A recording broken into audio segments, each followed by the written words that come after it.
Well, it's Tuesday Wrestling, and you all know what that means. That means we get to review NWA Powerrr, AEW Dark, and NXT. As you know, they're on their go home show before this Saturday Stand and Deliver because we're excited to see what is going to happen before we get there. But first things first, we're going to be reviewing Stardom's much recent event before New Blood and the Cinderella tournament, the show in Hamamatsu that took place recently on the 21st of March. So we'll see what happens then. And of course, we got a couple of news updates. We definitely got to be talking about what's been going on in the world of pro wrestling, such as who's going to be making their appearance in WrestleCon, what matches are being booked in what promotion, a future event, and the whole enchilada. So let's get ready for another episode of Deleted Wrestle Zone.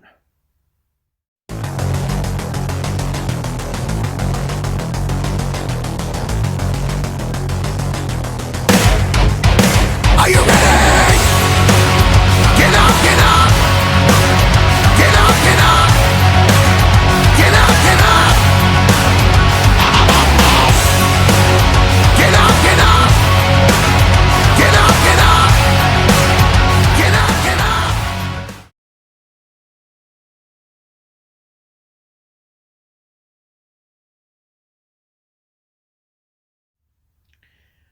Welcome everybody to the Deleted Wrestle Zone, all things that it's pro wrestling with AEW, NXT, New Japan Pro Wrestling, Impact Wrestling, the National Wrestling Alliance, various promotions, wrestlers, matches, and championships.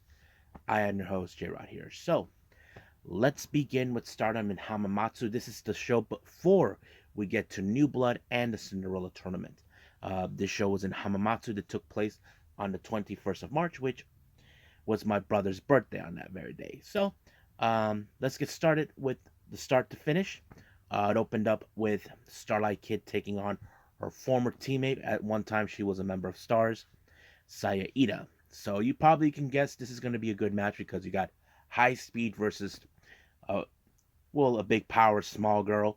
You probably can guess that's going to be a good match. But however, it was Starlight Kid with the Black Tiger leg killer that put away Saida, giving her the win.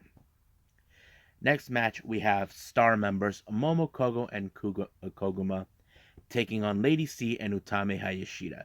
Now, you probably would have thought that Koguma's little bear tactics or her little bear pose would work, and somewhat it could, but in this case, it was Momo Kogo who took the fall when Utame Hayashida applied the German suplex to put her away, giving Queen's Quest the win. Next up, we have Yuna Mizumori versus Tam Nakano. This match was pretty good. It showed a little bit. If you guys know this or not, they're almost similar in some capacity between the two of them. I know that Yuna, outside of wrestling, she does have like a bit of an idol group of her own, but we all know from Tam's history, she used to be an idol in the past. So it was kind of similar, but in this case, it was Tam who picked up the win when she applied the Tiger Suplex. 1, 2, 3, it's over. This next match is a very interesting one. We have, of course, Mariah May, Mina Shirakawa, and Natsupoi teaming up to take on God's Eye, consistent of Mirai, Amisuri, and Suri. This match was a very tough one. I like the moment where, of course, Natsupoi, who knows Suri all too well. Now, if you guys know this, Suri likes to give a little striking round kick right in the back of their opponent. First time, Natsupoi dodged it, but second time, it hit her. So basically, she wasn't that smart as she normally thought.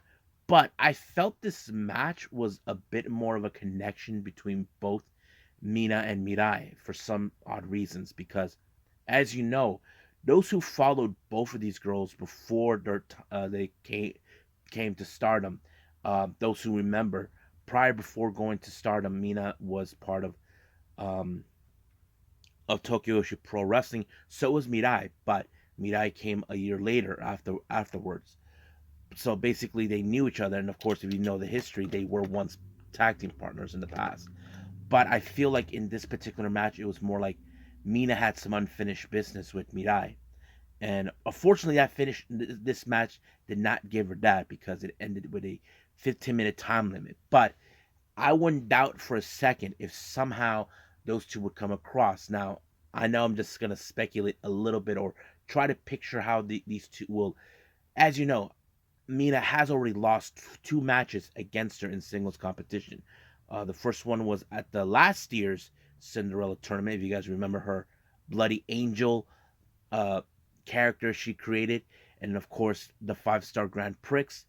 So I feel like that Mina will probably get her redemption for those losses against Mirai in the future. But how would I picture that happen? The only way it could happen if Mina has something that she definitely would want, which is of course the white belt. That is something I could definitely see. But we're just gonna wait and see how this one's gonna go out about when we get there. Now our next match we have star members Hanan Azuki and Mayu Itani taking on Queen's Quest, Mayu Amasaki, Azumi, and Saya Kamitani. You probably would have thought this match would have fallen in favor of Queen's Quest, but no. It was, of course, excuse me. It was, of course, Azuki who picked up the win when she applied the diving senton on Amasaki, giving them the win. Next up, our main event, Odo Tai, consistent of Ruka, um, Momo Watanabe, Saki Kashima, and Natsuko Tora taking on DDM's Mai Sakurai, Maika, Himeka, and Julia. Now, you know the tactics how the Odo Tai would play out, play dirty tactics to win their matches, but it did not stop there. But it was it was Maika who picked up the win onto Kashima with the Michinoku driver too. So this is another win for DDM. As you know, we're getting closer and closer as we speak to Himeka's final matches before she retires. So we'll see how that plays out. Keep in mind, I will do a discussion video about something about DDM. Like I'm titling this, "Why is DDM looking for replacements that have the same kind of skill sets?" Well, that's going to be a fun episode discussion to do, but that's another time. Soon I'll be doing another one, but I'll explain that at the end of this video.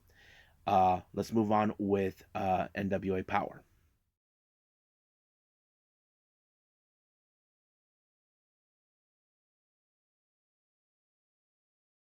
Okay, NWA Powerrr. It opened up with a three-way match. We have Jordan Clearwater, Magic Jake Dumas, and Kratos. Now, keep in mind, there is no love lost between both Dumas and Clearwater due to the fact they were part of the same team, which was back in the Champion Series. But it became a moment where majority of this match where it was a 2-on-1. But sooner or later, we all know when it comes to alliances in three ways, they're bound to turn on each other. That's always been something that's been known for. But luckily, Kratos picked up a good win when he put away Magic Jake Dumas to get himself the win.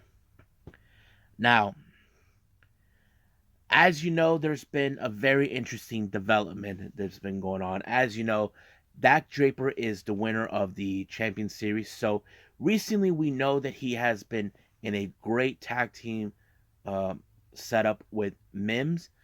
Apparently, he issued a challenge for the NWA World Tag Team titles, and he cashed it in, and they requested for a match against La Rebellion. However, Aaron Stevens, along with Blunt, believes that championship series should fall in favor of the Blunt Force Trauma. So they issued their challenge. They're saying, we're willing to take your spot if you put it on the line, which they did. However, that match, you probably would have guessed that Blunt Force Trauma had everything under their control in their match. But, however, once again, Aaron Stevens was about to do the one thing he should not have been doing. He loaded up his glove, but out of nowhere, Mae Valentine shows up, tries to confront him, and she even slapped Carnage right in the face. However, the match was thrown out due to the fact the referee was concerned for the safety and well-being of Mae Valentine due to the fact that Blunt Force Trauma is there. Aaron Stevens, I know for a fact he's not happy that things did not go according his way. I wouldn't be surprised if if things that he'll begin a war with May Valentine. As you know, May Valentine is still pissed after what happened at their wedding. So I hate to see a woman scorned, but yes, that's how it goes. Now, our next match is a number one contendership for the NWA Junior Heavyweight title. Now, Joe Alonso has made his initial target on Kerry Morton and the NWA Junior Heavyweight title, which is something he wants. But however, there's another person that also wants that title, and that is Alex Taylor from the Ill Begotten.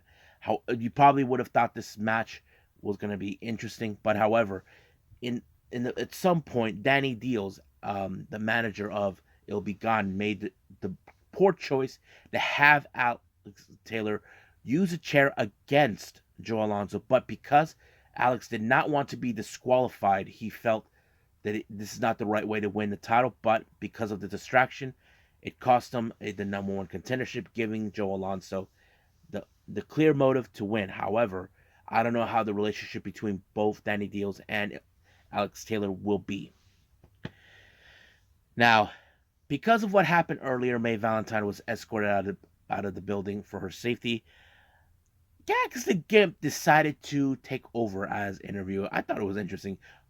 He didn't even talk. He just gave like these cue cards in some capacity. Like first he was talking to La Rosa Negra, all this and that, but majority of the time she was speaking Spanish. But keep in mind, La Rosa Negra cashed in her champion series against Camille for the NWA Women's World Title. But his next interview was against La Rebellion. So basically, Rebellion has said they have been the fighting champions, defending the tag titles everywhere to go. But however, the second question was, are they concerned over Dak Draper and Mims? Now, according to Rebellion, they're not too worried about it because they said the results will always be the same. So we'll see when that happens. Now, our main event features EC3 and Black G's. Now, keep in mind they build up a somewhat of a relationship between them in their partnership of what they're gonna do. However, Tyrus, who is gonna be, I don't know, he seems like he has some sort of trying to move forward with his thing. He teams up with Eric Jackson. I have to say he's like giving, saying to Tyrus, hey, go ahead, you're the man. So it's like, go ahead, man, do it. But however, much of the match has been focused on trying to send a clear message to Tyrus. So basically, they were able to separate Eric Jackson away from Tyrus, but it wasn't enough until what's his name? Black G's applied the frog splash onto Eric Jackson and win the match. But the real question is EC3 now going to make the play to dethrone Tyrus? Well, we'll just got to wait and see when that happens. So I think that's pretty much it right now with NWA. I believe it's time for AEW Dark.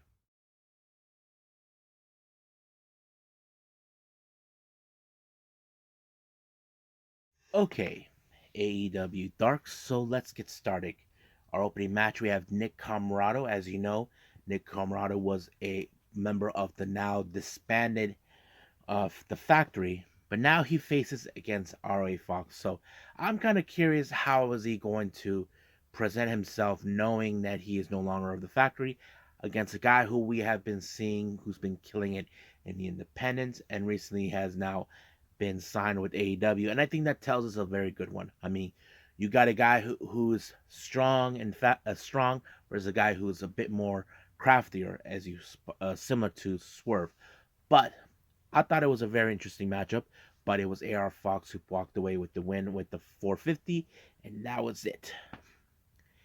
Our next match, we have Queen Aminata taking on Sky Blue. This was a pretty good match. I think I liked it because, I've followed Queen Aminata since for a while now. But outside the ring, if you guys know this, they're really good friends. But I have to say this match was pretty good. But it was Sky Blue with the Skyfall, which is the flatliner that kind of sealed the deal for her to pick up the win. Next up, we got Evil Uno versus Alexander Moss. As you know, Evil Uno has stepped up time to time as a singles competitor. I have to say he's very impressive as a singles competitor because mostly we have known him as a tag team specialist, but there's nothing wrong with him to step up out of his comfort zone and try something new, because I think that's what wrestling needs. If you're a tag team competitor, sometimes you have to learn how to walk alone to adapt your wrestling craft, and I think that's something Evil Uno has accomplished as a single competitor, but he hasn't accomplished becoming as a single competitor in the championship style. But nonetheless, it was of course a pile driver by Evil Uno that put away Moss and giving him the win. Next up, we got Marina Shafir taking off Steph Delanders. I thought this match was pretty good because we've always been impressed by Marina Shafir with her submission tactics. I was impressed with this one, how she was able to put Delander in a submission while standing. So I didn't expect that, but it was great. Next match, we have Zach Clayton versus Shaft. You probably can guess that Zach Clayton, who is the reality, but he was able to put away Shaft with a modified Fisherman Buster, and boom, picked up his win. Next up, we got Top Flight Dante and Aries Martin taking on Liam Gray and Adrian Alanis. A pretty good match, almost resembled like what I was watching with Beyond Wrestling, but nothing compared to that, but it's almost similar. But in this case, it was a pinfall by Dante onto who was, I think it was Liam, giving them the win. 1, 2, 3, adios. Our next match, we have QT's TV, which is of course QT Marshall and Aaron Solo taking on Austin Green and Varia Morales. Austin Green, he's a huge dude. It would have been a good story, but however, QT has displayed a brand new move called the Dirt Sheet Driver that gives them the win. It's kind of like a sitting power bomb in some way to give them the win. Now, our next match, we have Serpentico versus Brady Booker, or as we knew him in NXT, Bodie Haywood. It was really interesting that people were booing him or something like that. I don't know. But I don't know what was the deal about that. I don't know if he's becoming heel or what. But there was some things that he did put in that were similar to what he did in NXT, like that football position, when you're playing it, so he did that, but he defeated Serpentico with a torture rack, which is a move that we have seen with Lex Luger, and that's what got him the win. Our main event, we have Cole Carter taking on Konosuke Takeshita. Awesome match. You probably can guess it, even though I'm going to skip it. Takeshita won by a knee strike. However, in the post-match, Lee Johnson attacks Konosuke Takeshita, and I'm sure that on the next Dark or whatever, they're going to put him in a match. So we'll see what happens then. So I think that's pretty much it, what we have with AEW Dark. Now it's time for our final review, NXT.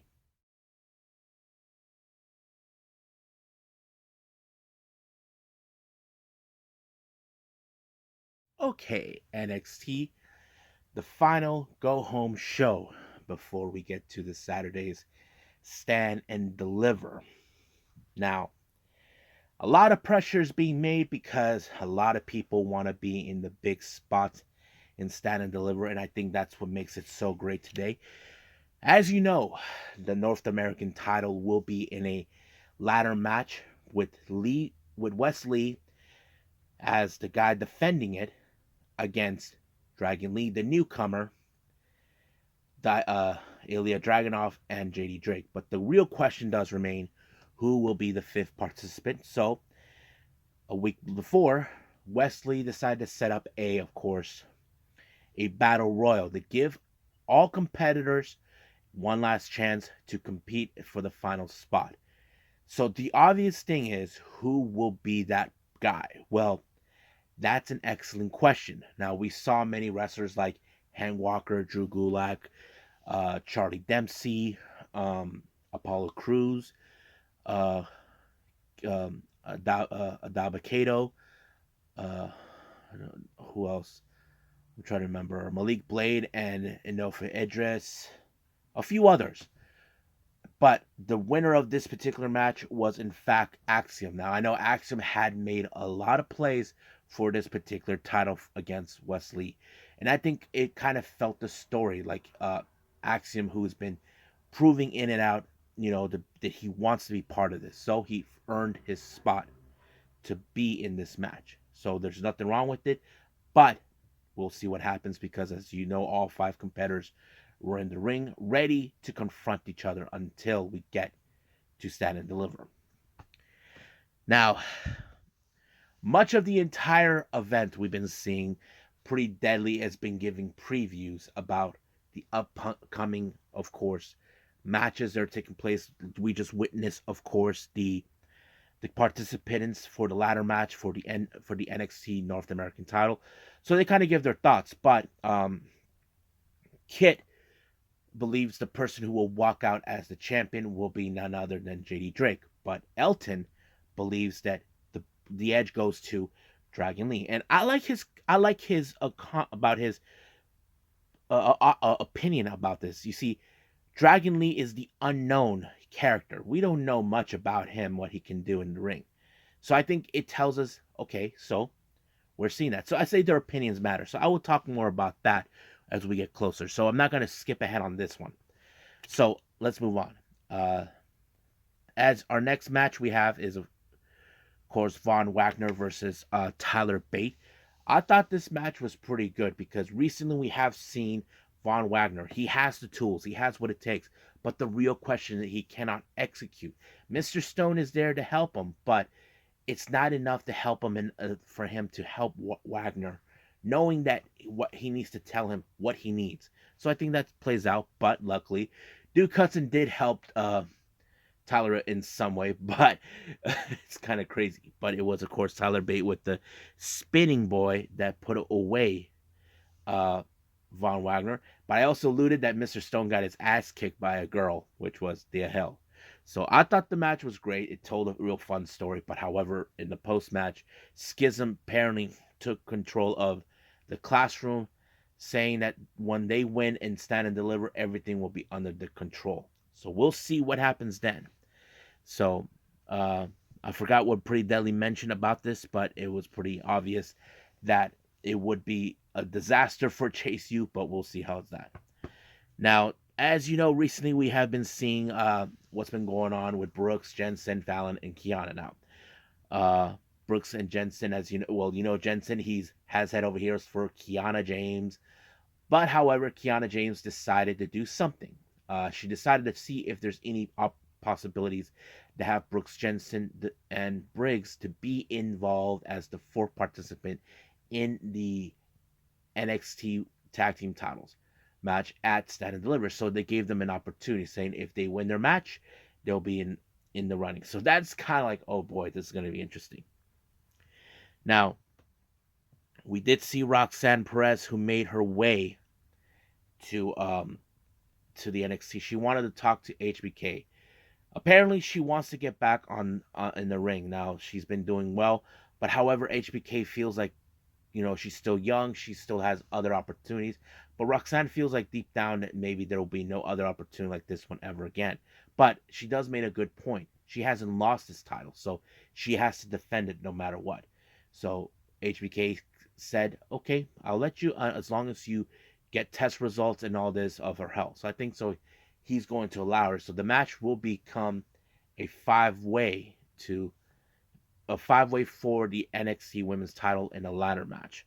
So that's going to be interesting. So, but there is a match that will give the final spot. Now, our next match we have Valentina Feroz versus Elektra Lopez. Recently, a couple weeks back, Valentina Feroz had enough of Elektra Lopez and whacked her with the press.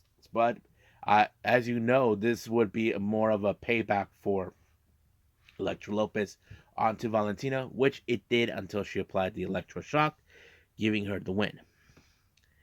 Now, our next match features the debut of Eddie Thorpe, who we knew him in New Japan as Carl Fredericks, takes on Miles Bourne. I thought this match was pretty good. I think we will expect more to see with Eddie Thorpe, but it was Eddie Thorpe with the win with a somewhat of a swinging net breaker, and boom, it was done just like that.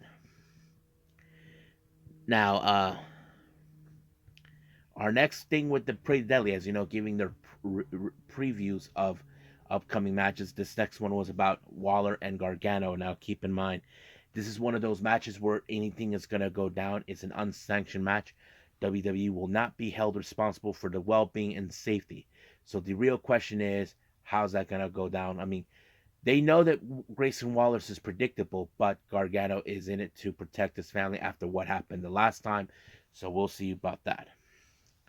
Now, our next match is a last chance match to participate in the NXT women's title in a ladder match at Stand and Deliver. We have Soruka, Ivy Nile, and Indy Hartwell. Now, all three of these ladies have lost their respective matches, so one of them will be able to pick the match. I think many fans might have thought in some capacity, I'm not sure, that Soruka would have been a perfect opponent for that. But to me, I felt Indy had the much better opportunity because she's been there a bit more longer, and I think she is ready to showcase what she can do. But she picked up the win as soon as Soruka tried the Soul Snatcher onto Ivy Nile, and then of course threw Soruka out of the ring, giving her the opportunity to whack Ivy Nile in the back of the head and with a forearm in order to pick up the win to take the final spot.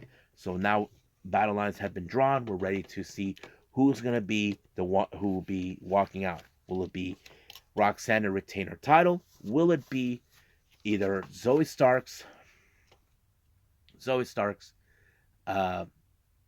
Lyra Valkyria, Tiffany Stratton, or of course Indy Hartwell? Well, we'll just gotta wait and see until we get there. Now, as you know, I talked about the tag team titles, the possibilities of a four-way. Well, the Gallows Boys made a very compelling argument. They're not going to back down from any challenge. It doesn't matter. So they're saying, look, the way to stay on top is take challenges. So they wouldn't mind if there's a fourth challenging team. So it would make sense. So basically, they are welcoming all comers to challenge them. So let's see how if they can remain on the top. Now, of course, Pretty Deadly gave their preview. Now we know they have some history with, of course, how do I say, with the Gallows Boys, but they did give their thoughts about it. Okay, who could walk away as the champions? I mean, you got the Creed brothers, you got the D'Angelo family, and of course, the Cinderella story with Briggs and Jensen. But they also talked about the other tag team titles, the women's tag team titles with, of course, Kiana James and Fallon versus, of course, Alba Fire and Isla Dawn. So that's a pretty good preview to talk about. Now, our next match, we have Hank Walker versus Drew Gulak. As you know, Drew Gulak used to have Hank Walker as a protege until Charlie Dempsey showed up, and tries to prove that Hank Walker is just a pathetic little loser with no instincts. But basically, F and Dempsey got himself involved in this to ensure that Drew Gulak walked away as the winner when he applied the inside cradle. Now, what do we got? Oh yeah, of course, our main event, it features the D'Angelo family, Stacks and Tony D'Angelo versus Briggs and Jensen. I thought this match was great. Great showcase for Brooks and Jensen, who are hungry to get to the top, try to get the final chance to be involved in Stand and Deliver. But unfortunately, it did not happen because it ended with a pinfall by Tony D onto Jensen to give them the win. But at the end of the match, Jensen got what he wanted, which is a kiss from Kiana James.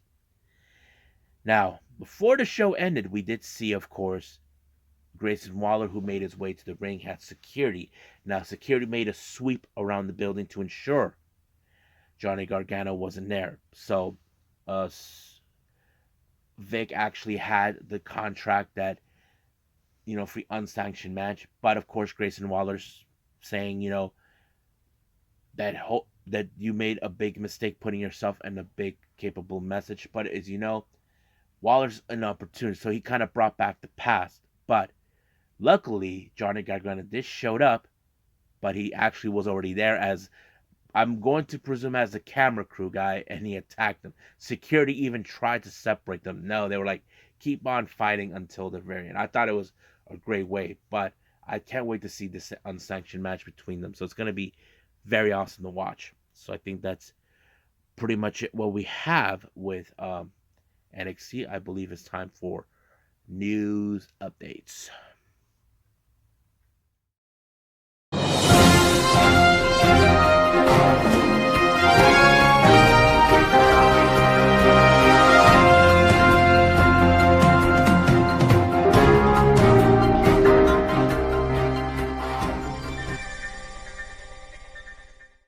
Okay, so here's some news updates for everybody to see what's going on.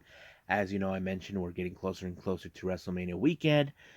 WrestleCon has announced for 4 more participants. We have two tag teams from old school. We watched. We have the Nasty Boys will be there. So are the Powers of Pain.